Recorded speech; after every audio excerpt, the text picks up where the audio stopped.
Hello, my name is Ethan Zeng, and I am a senior in biological sciences. Hi, my name is Chelsea. I am a fourth year studying sociology and business management. My name is Griffin Reed Williams, and I am a third-year informatics major. My name is Su Dui. I'm first year, undeclared and undecided major. Hey, this is Horan Ding. I'm a freshman, 20 years old, and undecided major right now. The case we are analyzing is on technology change at Lloyds. Richard Ward is the CEO of Lloyds of London, which is an insurance company dealing with high-risk investments. He recognized that his firm was slow in processing claims. He's felt as though the process was too traditional and stuck in the past. They were still using physical paper to file and analyze claims. While this way of doing things was comfortable to the employees, Ward quickly realized that this was an inefficient process. He knew that their current process was taking much longer than necessary and meant that their customers were paid out later than they'd like. In order to change this, Ward knew he had to implement an efficient electronic claims processing procedure. He was met with internal resistance to this change at first, but via smart approaches to planned change, he was able to transform the company. By the end of just 1 year, Lloyds was now processing 90% of its claims electronically. Our position is that technological advances offer both opportunities, working more efficiently, and threat to those who are still in favor of sticking with traditional methods like paper-based processing to the company.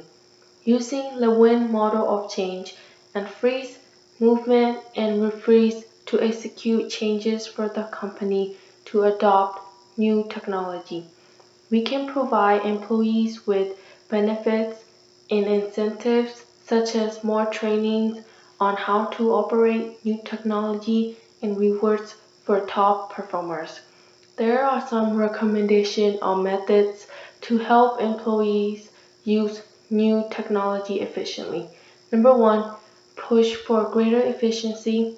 Let them know how it can affect the whole company. And number two is we increase number and availability of training workshops for employees who are not comfortable with electronic-based trend technology. Lastly, we can have employees with well-developed skill work with an experienced worker in order to improve overall understanding of operation. In analyzing the case of changing technology at Lloyd's, we notice that the CEO, Ward, incorporates multiple approaches for introduction of his new electronic claims processing system. He utilizes incentives and discipline as well as communication in order to accomplish his goals. The incentive group is seen with his naming and praising the list of top 10 performers in using the new system, which resulted in individuals willingly swapping over from the old system into the new one since he received complaints from individuals who were not on the performer list. Discipline and pressure occurred in the form of those who were slow to use electronic systems in being forced or recommended to invest more of their capital to cover their underwriting risks. We do notice that CEO Ward does utilize process re-engineering in which the firm's processes are redesigned to achieve dramatic improvements. This redesigning occurs to switching from a traditional paper-based processing into an electronic-based processing of their claims. This is seen as an improvement in technology. This contributed to improving efficiency of the workers as some customer claims processing time in certain business factors was reduced by more than half. This means that customers receive their money 50% faster than before. This was also accomplished, as said earlier, through launching a communication campaign in which Ward visited multiple CEOs of member companies to explain the benefits of said new electronic system. We do notice that Ward utilizes organizational learning as he is skilled at creating, acquiring, and transferring knowledge through encouraging his workers to learn how to utilize the new technology. This reflects new insights into efficiency as well as effectiveness, and Ward facilitates learning as employees hold well-developed, at least certain employees, hold well-developed core competencies through the individuals who worked with Ward at the beginning to spearhead the operation of introducing electronic processing. The organizational culture that supports continuous improvement is also seen with the CEO, as he encourages workers to change and improve through increasing their capability to implement necessary changes. Ward holds the capability of implementing these new necessary changes as seen within him as a leader, in which he can guide workers to facilitate their own adoption of such a new system and how to utilize these tools to benefit their own work. In regards to what Ward could have done differently, there's very few things that could be accomplished. Ward successfully reached his goal at the end of the year of having a 90% of his claims processing done electronically. We noticed that 30% of the claims processed electronically by early 2007 was something accomplished relatively easily, but the adoption rate stalled, and this was problematic. The thing that could have been done differently was that Ward could have utilized his plans further down the road earlier in his timeline. Instead of waiting until the adoption rate of electronic processing stalled to introduce such implementations, he could have introduced them alongside the first step of getting internal movers on board early, especially since it seems as to be expected a plateau of adoption rates in his own change program. Everything here ties into the previously stated idea that he should have introduced his ideas earlier when considering what he could have done to stabilize the process of change. He could have combined working with individuals on board earlier,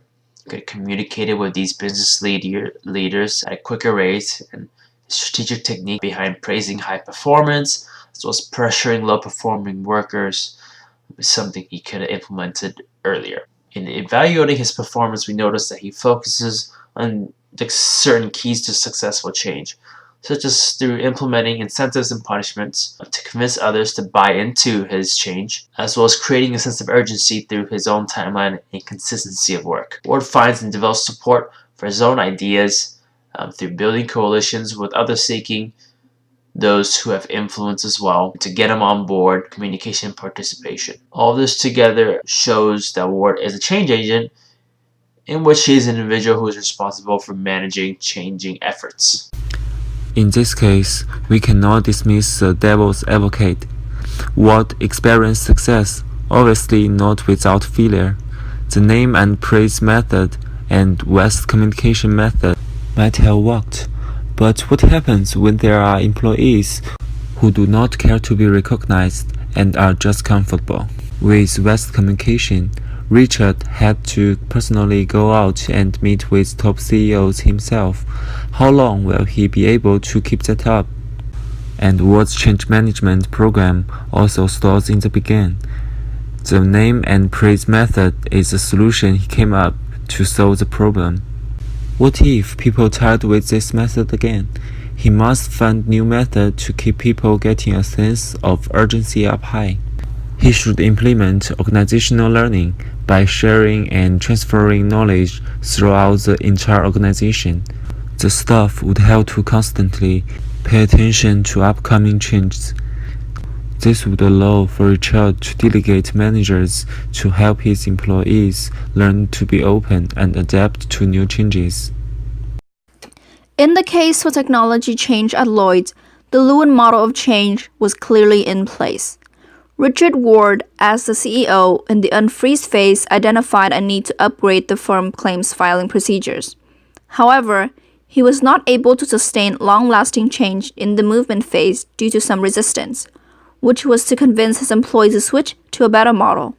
But they were happy with how successful things have been and refused to change.